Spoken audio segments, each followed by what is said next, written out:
হঠাৎ করে তাকে অন্য কারোর সাথে দেখে খুব অস্থির হয়ে গেছিলাম, খুব পাগলামিও করতেছিলাম। কিন্তু হঠাৎ করে ভেতর থেকে কথাটা বেরিয়ে এলো, ওই মানুষটা কবেই বা আমার ছিল।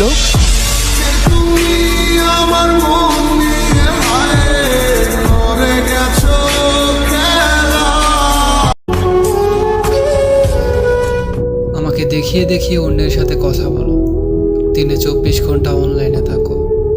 আমাকে আঘাত করে কি লাভ তোমার? আমি তো এমনিতেই ভেঙে আছি।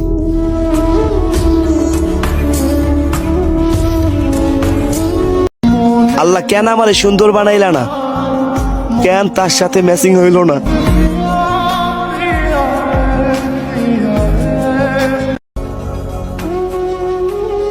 যদি তোমার কাছে আমার এই ভিডিওটা পৌঁছায় তাহলে কথাগুলো একটু শুনে নিও। আমি তোমাকে কোনো কিছুর জন্য দোষারোপ করছি না। আমি জানি কিছু ভুল আমারও ছিল, সব সময় যে শুধু তুমি ভুল করেছি। আচ্ছা, কি হয়েছে তোমার? তুমি আমার সাথে আগের মতো যোগাযোগ করো না কেন? আমি কি করে যোগাযোগ করব বলো? আমি যে মানুষটাকে এত বিশ্বাস করতাম, এত ভালোবাসতাম, আর সে কি করছে জানো? এই যে দেখো, খুব সুন্দর মানাইছে ওই ছেলের সাথে তোমাকে। ভাব কইরা তোর সনে রে বন্ধু, কষ্ট ভরা বুকে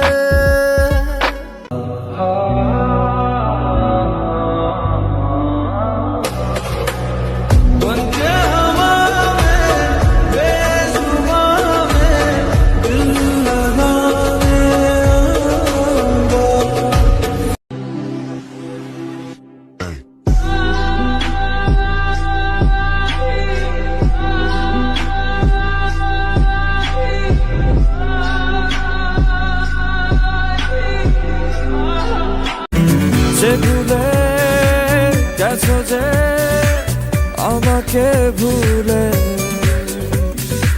সে ভুল বুঝবে, আমাকে খুঁজবে আবার অবহেলার চাদরে।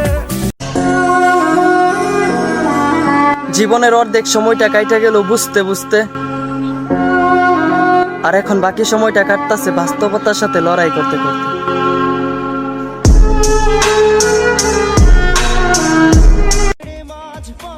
যার অবহেলায় তুমি বদলে যাইবা, সেই মানুষটাই একদিন বলবে, কেন জানি মনে হইতাছে অনেক বদলে গেছে তুমি। তাহলে সে কি ভুল ছিল আমার? ও প্রিয়া, ও প্রিয়া। আজকে অনেক কষ্ট বুকে রেখে একটা কথা বলি, তোমার যদি কখনো মনে হয় আমার থেকে বেশি তোমাকে কেউ ভালোবাসতে পারবো, তাহলে তুমি তার হইয়া যাও।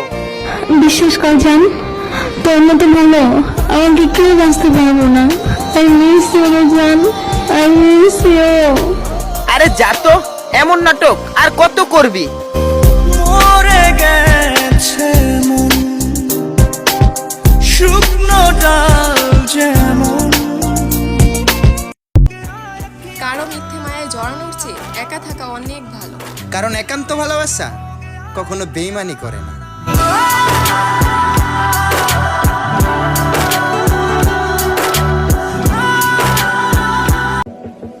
এত প্যারা নিয়ে লাভ আছে? ওইটাই হইব যেটা কপালে আছে।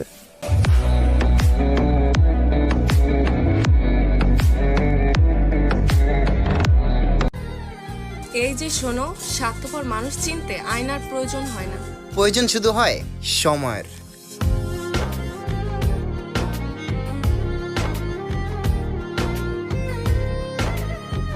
সুন্দর করে বুঝালো বাঘ কাকে বলে। সিংহকে সিংহ না বলে বাঘকে বাঘ বলা যায়।